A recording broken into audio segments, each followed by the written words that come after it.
Hola, ¿qué tal? Mi nombre es Carlos Ocadiz y nuevamente los saludo a nombre de Editorial Universidad de Guadalajara.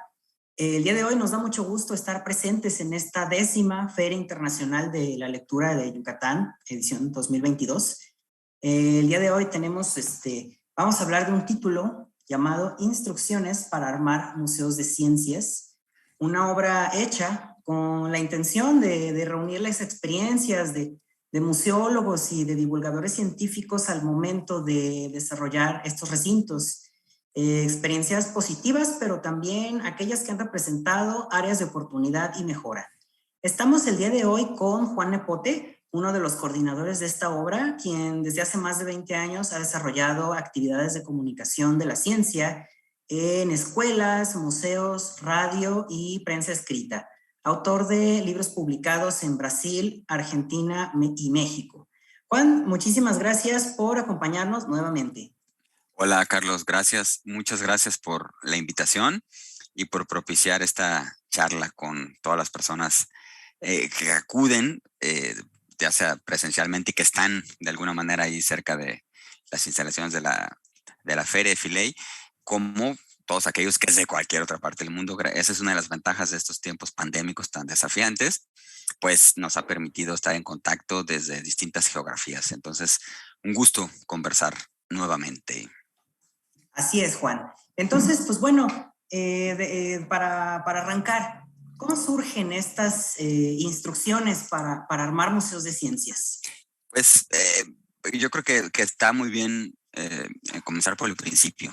Claro. Estas instrucciones, este libro forma parte de una serie de esfuerzos, de proyectos que se han gestado desde la propia editorial Universidad de Guadalajara en relación a la divulgación científica, a pensar un poco, pensar sobre la divulgación científica, pensar cómo ejercemos esta actividad en distintas partes del mundo y sobre todo compartir los retos, los logros, pero también los fracasos que hemos tenido al momento de hacer actividades de divulgación científica, porque ocurre algo muy curioso. Estas actividades justamente de divulgación son muy importantes, tienen un impacto relevante en términos educativos, culturales, sociales en muchos países, y sin embargo no se han tomado con la seriedad, digamos, requerida. Es decir, hay muy poco presupuesto para la divulgación científica, sigue siendo una actividad poco visible. Los divulgadores son unos personajes por ahí curiosos que tienen que estar, parece, robándole su tiempo a su actividad seria, auténtica, la que les da de comer, como para dedicarle a la divulgación, ¿no?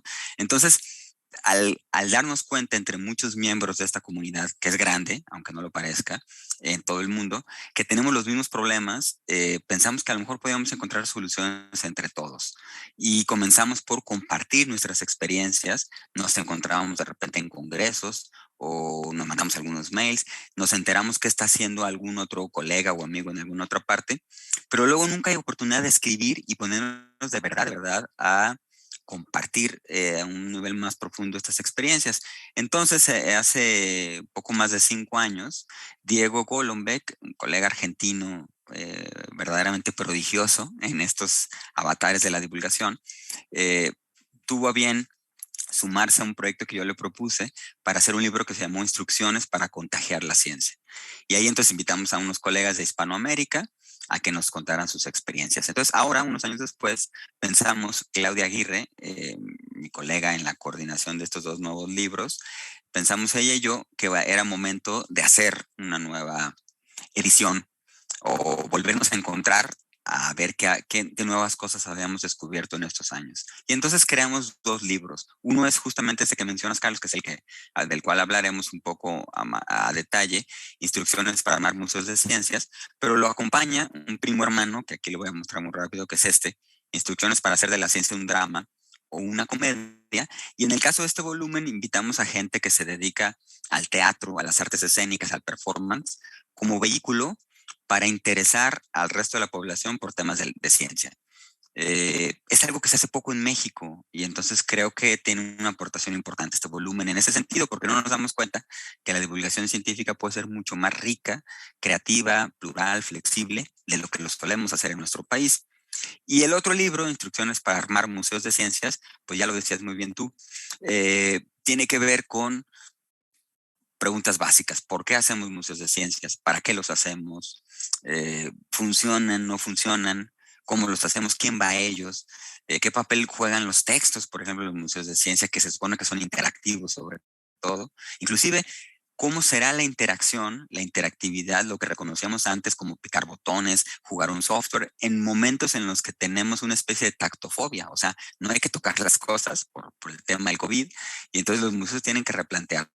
Y surge este libro en un contexto con dos características muy importantes. Por un lado, una crisis globalizada en el tema de museos, justamente. El ICOM, que es el Comité Internacional de Museos, ha venido liderando un proceso de reflexión sobre el significado de los museos en el mundo actual. Porque, pues notaron, se tardaron un poco, pero digamos, notaron ahora que la definición formal de museo tenía más de 50 años. Entonces, si los museos son estas instituciones que de alguna manera representan la sociedad en su conjunto, pues el mundo ha cambiado mucho en 50 años. Entonces los museos seguramente ya son muy otros de los que en 1970 pensábamos. Entonces ese es un primer asunto. Hay una crisis y una búsqueda por redefinir el concepto de los museos en términos generales. Y concretamente aquí en Guadalajara hay un proyecto que tiene ya más de 10 años, el Museo de Ciencias Ambientales de la Universidad de Guadalajara. Es un proyecto novedoso, propositivo, que ha recibido reconocimiento e interés de muchas partes del mundo, inclusive aún que no ha abierto formalmente.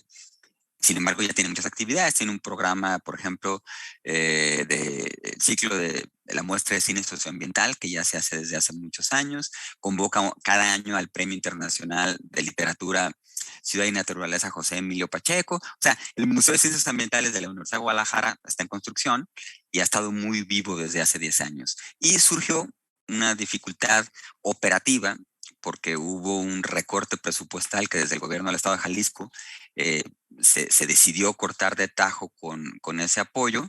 Y entonces en ese mismo contexto ya veníamos trabajando en el museo, y perdón, en el libro, y todavía cobró más sentido, porque era pensar para qué son los museos, cómo se hacen, qué hacemos con los museos de ciencia, desde un proyecto como es el Museo de Ciencias Ambientales, que parece importante, que parece pertinente socialmente y que por otro lado se le está obstaculizando en términos presupuestales. Entonces, digamos que eso forma un cóctel muy interesante y son de alguna manera los puntos de partida para este libro de instrucciones para contar la ciencia. Digamos que así surge y más o menos así se construyó.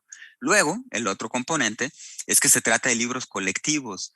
Claudia y yo invitamos a colegas, a gente que reconocemos, que identificamos, que han venido trabajando desde hace tiempo en museos de ciencia con proyectos que nos resultan valiosos, para que nos contaran en facilito, de una manera entre cuates, entre colegas, como quien se siente en un café a platicar, pues eso que ya habíamos dicho, cómo le han hecho, con qué problemas se han enfrentado, por qué hacen lo que hacen, cómo lo hacen, qué hace falta hacer, en qué se han equivocado, y eso nos da como resultado un libro que es de mucho interés para quien trabaja en museos, pero también es de mucho interés para quien se dedica al periodismo y a la comunicación en términos generales, o para cualquier persona que reconoce a partir de su lectura este campo de trabajo como son los museos de ciencia, y también pues la necesidad de que una ciudad como Guadalajara, que es una ciudad grande, de las más importantes de América Latina, no tiene un museo de ciencias. Y es un poco inexplicable que no lo haya, ¿no? Entonces en el libro creo que se encuentran algunas respuestas y sobre todo muchas preguntas de para qué sirven estos museos y cómo podríamos tener acceso a algunos de ellos entre nosotros. Y como ciertamente comentabas ahorita sobre la importancia de la divulgación de la ciencia y de buscar como las formas precisas para poder llegar a la gente, esta obra parte de la premisa del valor de estos espacios como lugares donde inicia el interés y el gusto por estudiar los fenómenos naturales, por el entorno que nos rodea, y por la manera en la que la sociedad se involucra en estos detalles. Algo que si se consigue, o sea, si llega a, o sea, si el proceso se lleva de manera correcta, se suele llamar también que se logra el gozo científico en el público. Entonces, ¿de qué manera los museos científicos adquieren esta importancia como lugares para fomentar el gozo científico? Sí, esa es una idea, que bueno que la mencionas, es una idea importante. Principalmente hubo una persona a la cual creo que todos los que hemos tenido algo que ver con los museos de ciencia estimamos mucho, que se llamó Jorge Wagensberg, a quien le dedicamos en gran medida este libro. Él fue un físico catalán que se dedicó a pensar los museos y a proponer otras formas de hacer estos museos de ciencia. Y él hablaba mucho justamente del goce intelectual, del goce científico y del placer, digamos, ¿no? Y cómo los museos pueden ser el sitio para ello. A ver, pensemos en varias cosas. Por ejemplo, está más o menos documentado que la imagen que nos hacemos de la ciencia, o sea, la información que tenemos en torno a la ciencia, parte de nuestra educación formal.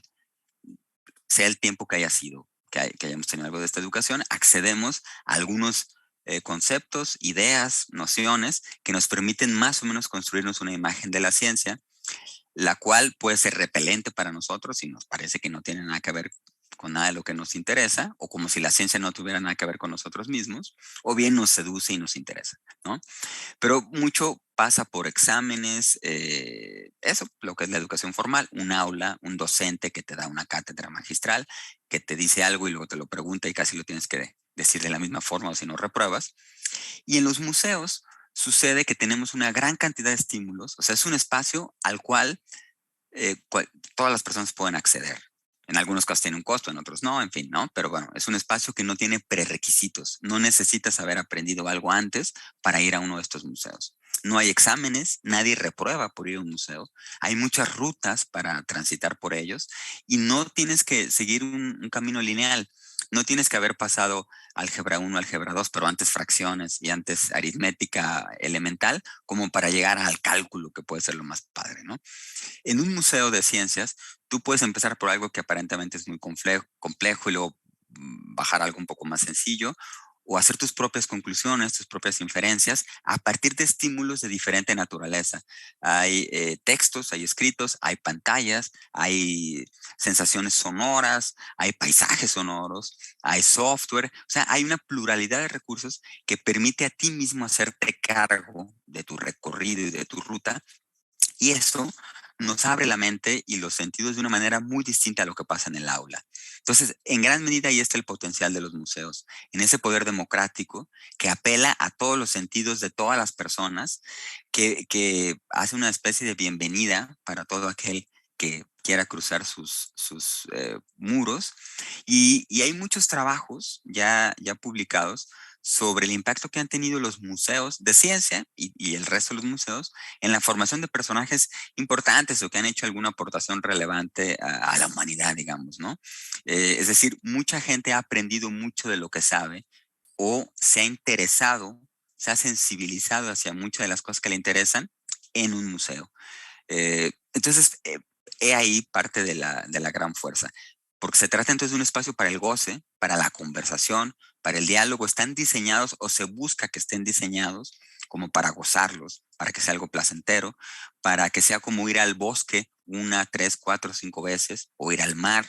Se ha dicho muchas metáforas de nadie dice yo ya fui al mar, no voy a regresar. Lo mismo debería pasar con un museo, que uno puede volver una y otra vez a nunca terminárselo, ¿no? Entonces hay muchas características por las cuales los museos parecen tener un potencial muy fuerte hacia temas formativos, educativos, culturales, hacia la formación de la ciudadanía en una realidad como la nuestra, donde es importante reconocer derechos, identificar otras maneras de construir nuestras ciudades, de colaborar para hacer unas sociedades más justas, en fin, todo aquello que suena grandilocuente, a veces un poco abstracto, que tiene que ver mucho con valores y con términos de organización social. En los museos se tiene un gran aliado como para hacer una sociedad más justa o como para intentar paliar algunos de los graves problemas sociales que tenemos, sobre todo en países como los nuestros. Confiamos y esperamos que quien pase la mirada por este libro piense igual que nosotros, que en los museos son una herramienta importante a la cual deberíamos estar apostándole e insistiendo en construir más. Los museos de ciencias constantemente se enfrentan a retos, ya sea en la forma como en el fondo, al momento de diseñar y presentar exposiciones. Digo, a lo mejor me adelanto un poquito ahorita, pero bueno, o sea, palabras clave, ¿no? Como ya lo mencionabas hace un momento, ¿no? De pronto la accesibilidad o la legibilidad. ¿Cuáles serían algunos de estos retos que se abordan en este libro? Muy buen punto, porque efectivamente los museos tienen muchos problemas, llamémosle así, de mucha naturaleza, porque si es algo tan rico como lo que acabamos de describir, algo tan vasto, o sea, plural en cuanto a recursos, que busca ser pertinente y conversar con todas las audiencias de cualquier edad, sin importar sus conocimientos previos o sus intereses previos, pues no está tan fácil hacerlos, ¿no? Entonces, por un lado está, digamos, lo conceptual y cómo se diseñan estos espacios. Pero luego me gustaría detenerme en un par de asuntos que se mencionan en el libro, en algunos artículos. Uno es justamente la accesibilidad. ¿De qué manera diseñamos museos de ciencia que sean atractivos y funcionales para todas las audiencias? Hay un artículo por ahí en el libro donde habla sobre los ciegos, por ejemplo, ¿no? Y cómo no se considera a estas personas dentro del diseño de los museos. Todo lo relacionado con accesibilidad, con tamaños, con hacerlos seguros para todas las personas, es un gran reto que no se ha atendido suficientemente bien. Es decir, en los museos hasta la fecha no era un tema fundamental pensar en la accesibilidad y en el mayor número de tipos de audiencias, ¿no? Que realmente funcionaran para todos. Y ese es uno de los grandes retos. El otro es un poco más abstracto, pero es igual o más importante, que es lograr que los museos permanezcan, sobrevivan. En nuestro país, principalmente, podemos notar muchos casos de una gran cantidad de museos que se han abierto y eventualmente han cerrado por falta de presupuesto. Aquí mismo en Guadalajara tenemos muchos casos emblemáticos de museos que terminan por cerrar o que ahí están, pero que son una especie de sombra de lo que fueron, ¿no? Parecería que abrir un museo, crearlo, echarlo a andar, es relativamente más sencillo que hacer que dure más de 3, 4, 5 años, ¿no? No hemos logrado hacer que perduren estas instituciones y que se mantengan vitales y que sigan siendo urgentes para la sociedad a la cual sirven en su momento. Entonces, yo me quedo con de los muchos retos que hay, esos dos que se mencionan en varios textos del libro. El tema de la accesibilidad, de pensar bien en todos los públicos, de que las instalaciones y también el diseño del mobiliario, la aproximación a los temas, la manera de tratar estos temas y de elegir estos temas para desarrollarlos en el museo, sean o tengan la mayor cantidad de componentes que sean accesibles para todas las audiencias. Y por otro lado, el problema de diseñar instituciones y organizarlas de manera que perduren y que verdaderamente se conviertan en parte de las políticas públicas y entonces nadie se anime a poner sobre la mesa siquiera la posibilidad de recortar presupuestos a un proyecto o buscar que se cierren.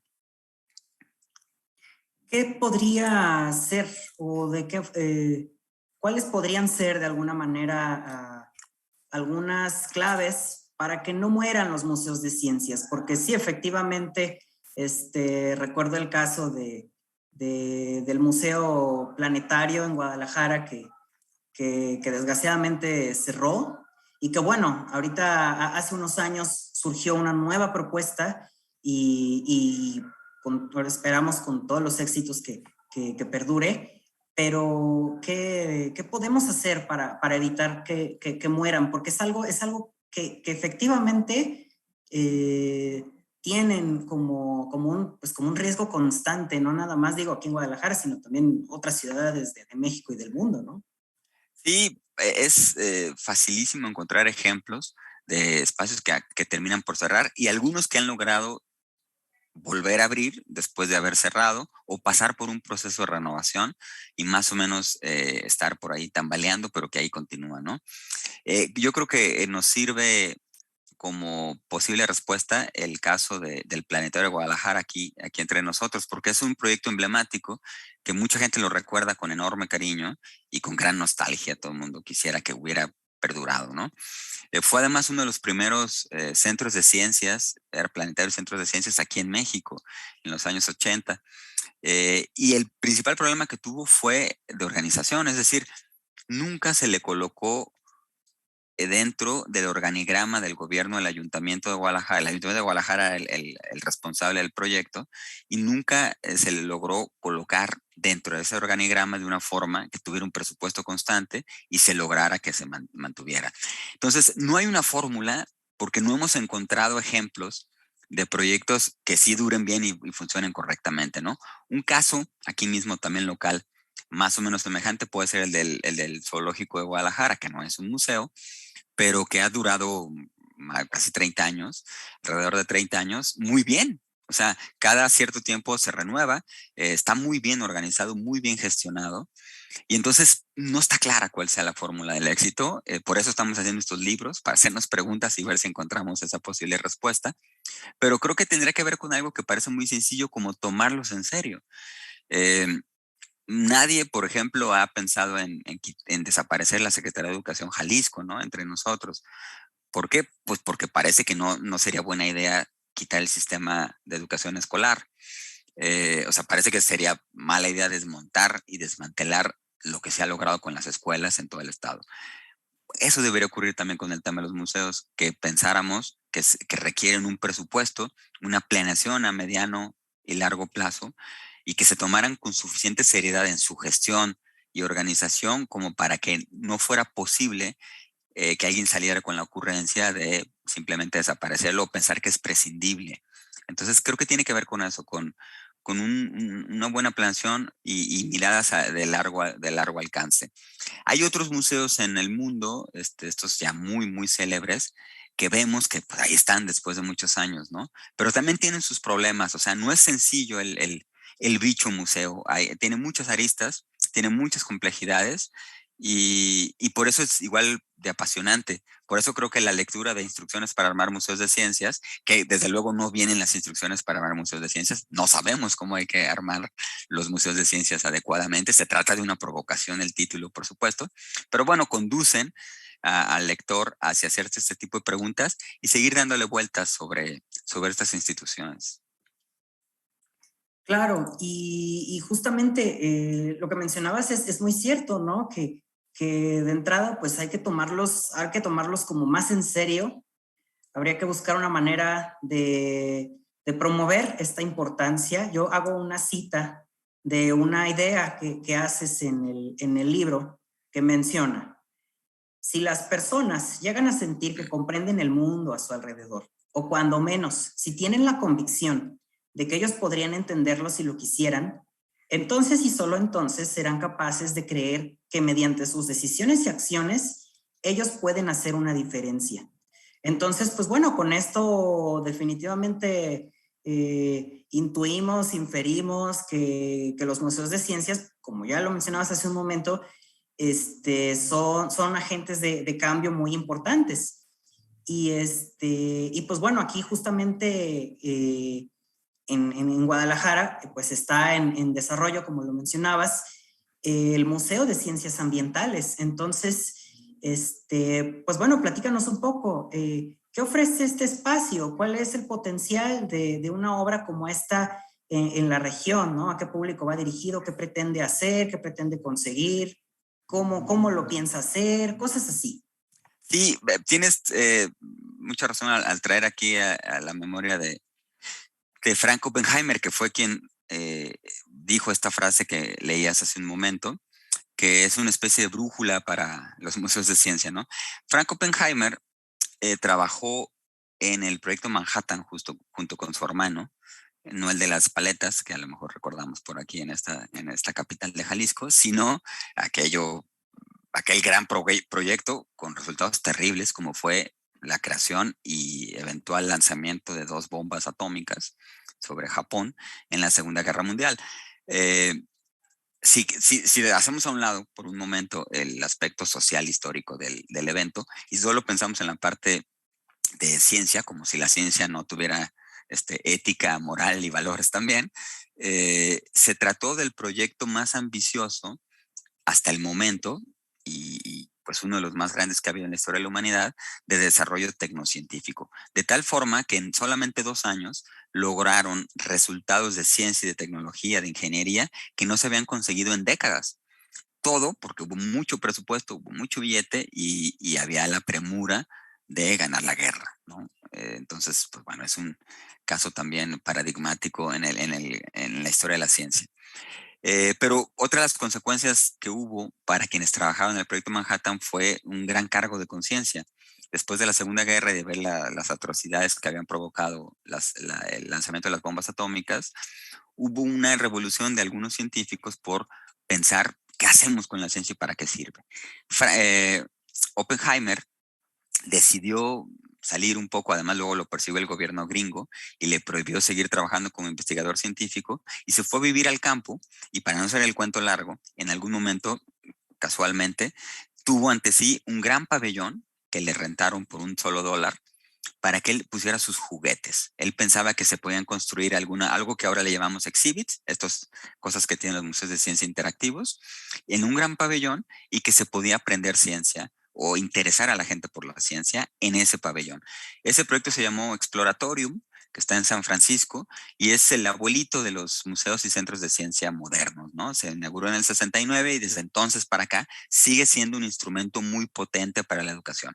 Tú puedes ver cómo en el caso de Estados Unidos, desde la creación de Exploratorium y un poco antes, cuando después de la Segunda Guerra Mundial lograron jalar a la mayor parte de los investigadores del mundo y llevárselos a Estados Unidos, tú puedes ver cómo en esos 50 años hubo un tremendo avance en términos tecnocientíficos por Estados Unidos, con un gran impacto social. Bueno, eso también es resultado de proyectos como el Exploratorium y de una frase como la que leías de Oppenheimer. En el caso, ya haciendo un gran brinco a nosotros acá en Guadalajara en 2022, existe este proyecto del Museo de Ciencias Ambientales que ha estado gestando la Universidad de Guadalajara desde hace más de 10 años, cuyo director y pues creador e impulsor y desarrollador de la idea es Eduardo Santana Castellón. eh, Promueve una idea que está muy bien dicha por la frase que sirve como lema del museo: comprender la ciudad e inspirar la conservación de la naturaleza que la sustenta. O sea, la mayor parte de las personas ahora en el presente habita una ciudad y la tendencia es que en 25 años, 7, 8 de cada 10 personas va a vivir en una ciudad. Entonces necesitamos hacer ciudades sustentables porque hasta el momento no sabemos cómo vivir en las ciudades. El tiempo que llevamos habitando espacios urbanos es muy poco dentro de la historia de la humanidad y hasta el momento, insisto, hemos creado ciudades que son voraces con los recursos naturales. Y entonces pensar que la comida viene fuera de la ciudad, que viene, digamos, de espacios rurales, del campo, y aquí tomamos la decisión de qué comemos y eso impacta lo que ocurre en el campo, que el clima de la ciudad se regula en la montaña, en los ríos, es decir, que hay paisajes en la naturaleza, ecosistemas, nosotros le llamamos paisajes, que tienen una influencia directa sobre nosotros en la ciudad, es fundamental como para construir un futuro. Otra idea del Museo de Ciencias Ambientales es que es un museo de lo vivo y el futuro. Entonces se trata de construir el futuro en armonía con lo vivo o de tal forma que garanticemos que lo vivo ahí permanezca, ¿no? Entonces, esos son a grandes rasgos los intereses de este proyecto. Es un museo que forma parte del Centro Cultural Universitario, en esta zona de Los Belénes, muy cerca del CUSEA, de la Biblioteca Pública, del Conjunto Santander de Artes Escénicas, de la Cineteca Guillermo el Toro. Bueno, todo este complejo, ahí se está construyendo el Museo de Ciencias Ambientales, lleva un cerca de 80% de terminada la obra la arquitectónica, que es autoría de un despacho noruego-estadounidense que se llama Snøhetta, que hace cosas verdaderamente fantásticas, y es un edificio que va a servir como ejemplo de cómo hacer construcciones sustentables. O sea, el mismo edificio es una especie de gran experimento para comprender la ciudad e inspirar la naturaleza que la sustenta. Y el proyecto del museo está organizado en salas, en 6 salas temáticas. Cada una de ellas es un paisaje, de tal forma que entras por la ciudad y de la ciudad pasas a la montaña, al altiplano, al campo, a ríos y lagos, a la costa, a la montaña, para reconocer estas relaciones de nosotros desde la ciudad con la naturaleza. Nos parece que es una herramienta muy importante, como ya te decía, en términos educativos y muy urgente en términos sociales, como para construir un futuro que sea pertinente para todos. Y cada vez se vuelve más urgente porque cada vez estamos más cerca de un punto de no retorno en cuanto al impacto ambiental que estamos teniendo, el consumo de recursos naturales, una serie de acciones que estamos provocando nosotros como humanidad y que necesitamos organizarnos de una manera y cambiar hábitos, cambiar formas de ver las cosas. Hacia allá va el espíritu de este museo, pues ese es, digamos, el impacto que se busca, el interés y bueno, pues está en proceso, es un proyecto vivo que sigue su marcha. Pueden encontrar también algo de información en redes sociales, tienen sus redes sociales, tiene una página web, se pueden localizar algunas imágenes y demás del proyecto, pero bueno, eso es el Museo de Ciencias Ambientales, eso está haciendo y eso será también en el futuro próximo. Así es, eso será precisamente, que es muy importante que se impulsen definitivamente estos proyectos, sobre todo porque pues, van dirigidos hacia una comunidad pues, con un rango de edades variable, ¿no? Claro. Que va desde quienes apenas comienzan a hablar y comienzan como a comprender un poco los fenómenos que hay alrededor, como también las personas que pues de alguna manera uno diría, no, pues es que ya somos ya muy necios, ya no aprendemos nada, pero en realidad, pues bueno, cada que vamos a un museo de ciencias, que tenemos la oportunidad de conocer alguno en alguna ciudad a la que vamos, pues definitivamente se vuelve una experiencia que nos cambia, que pues entrábamos con cierta expectativa, como de qué vamos a encontrar. Y desde luego, pues salimos con toda una experiencia obtenida, con todo un aprendizaje, con toda una idea que de cierta manera nos puede ayudar a cambiar paradigmas. Esta misma experiencia que se consigue en los museos de ciencias, hay un capítulo que me gusta mucho de esta obra, que es acerca de la moseitis, una enfermedad incurable. ¿Qué es la moseitis? Ese es un muy buen texto justamente de Claudia Aguirre, esta colega, coordinadora, co-creadora de este libro. Y es una cosa difícil de explicar. Yo creo que vale la pena leer el texto para realmente acabar de entenderlo, pero lo dice muy bien ella.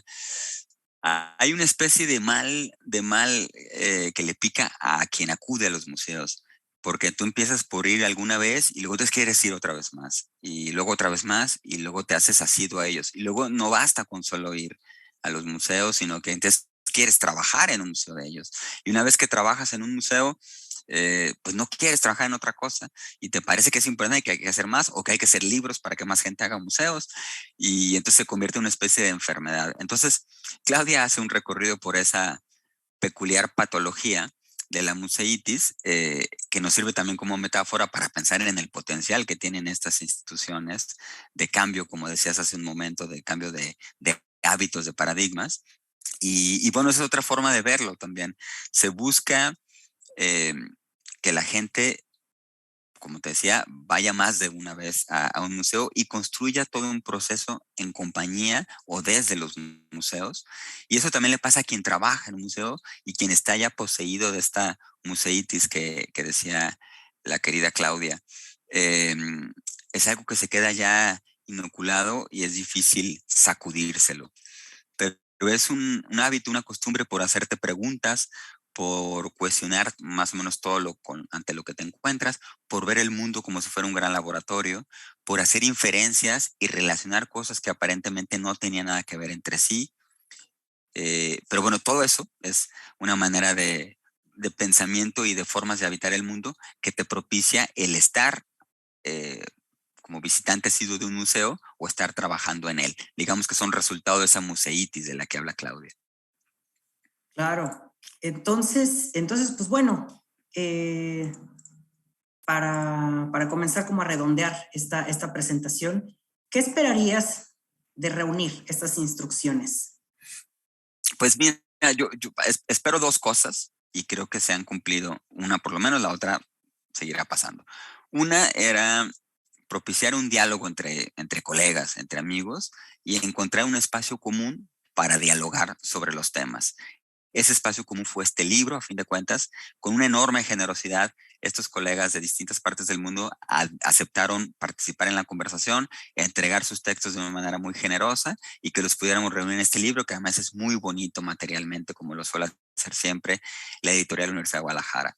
Entonces, uno era eso, congelar esos momentos, decir, a ver, estamos platicando, estamos llegando a estas ideas, aquí hay algo que no existía, tratemos de conservarlo y que esté ahí. Bueno, ya está ese libro era pues es la intención de que esos diálogos que hemos tenido en diferentes momentos, pues se materializaran en algo.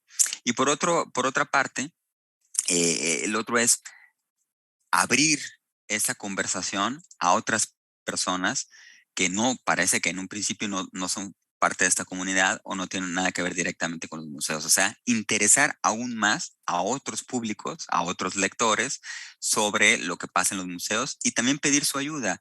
Es decir, lanzar una especie de SOS, de botella al agua, para decir, vamos viendo cómo construimos museos de ciencia, cómo logramos que perduren y cómo podemos conseguir su éxito, porque el éxito de estas instituciones se traduce directamente en grandes resultados para nuestras comunidades, nuestras sociedades. Entonces, creo que va en esos dos sentidos.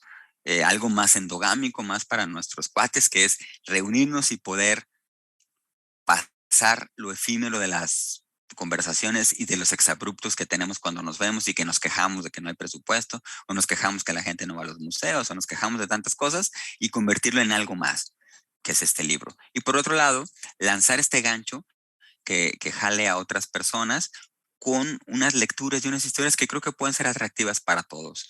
Es un libro que creo que puede decirle algo a cualquier persona, independientemente de que vaya a museos de ciencia, de que nunca haya ido a ninguno, de que le interesen los temas de divulgación científica. Creo que es un libro ameno que te hace pasar un buen momento, como todos los libros dignos de lanzar a la imprenta. Muy bien, ¿alguna reflexión para concluir esta supercharla, Juan? Nada, ya creo que hemos dicho mucho, invitarlos a todos a que se den una vuelta por los museos de ciencia y por este libro de instrucciones para armar museos de ciencias, y que, pues eso, pensemos que la ciudad y lo que está allá afuera es como un gran laboratorio, y ese es nuestro gran museo a fin de cuentas. Entonces, creo que ir constantemente deambulando por ahí sin un rumbo establecido previamente, sino haciéndose preguntas que nos conduzcan a otras más, puede ser una manera muy agradable e interesante de habitar el tiempo que nos toca estar en este planeta. Creo que de alguna manera eso se concluye del libro, y bueno, pues eso, agradecer nuevamente a ustedes, a la editorial Universidad de Guadalajara, por la publicación, y invitar a todos a que pasen por estos museos. Excelente, pues muchísimas gracias, Juan. Pues nos has traído una obra que definitivamente tanto a propios como a extraños pues nos va a generar pues un interés ya sea naciente o ya sea que vaya en aumento en esta cuestión de espacios para adquirir este gusto por la ciencia. Entonces, pues sin duda, desde luego, pues este es un proceso que va a continuar, pues como decías, ¿no? Que aunque suene como a que son instrucciones, pues en realidad es un proceso que continúa, que no termina y que constantemente es, pues de aprender y de errar. Entonces, pues bueno, muchísimas gracias por habernos traído estas instrucciones para armar museos de ciencias. Muchísimas gracias, Carlos. Un saludo, saludos a todos, y seguimos haciendo lo que podamos. Así es. Seguimos, y también pues un agradecimiento a la Feria Internacional de la Lectura Yucatán, FILEY, por proporcionarnos este espacio de difusión. Pueden encontrar este libro y muchos más visitando editorial.udg.mx. Ha sido un verdadero gusto estar con ustedes y nos vemos. Hasta la próxima.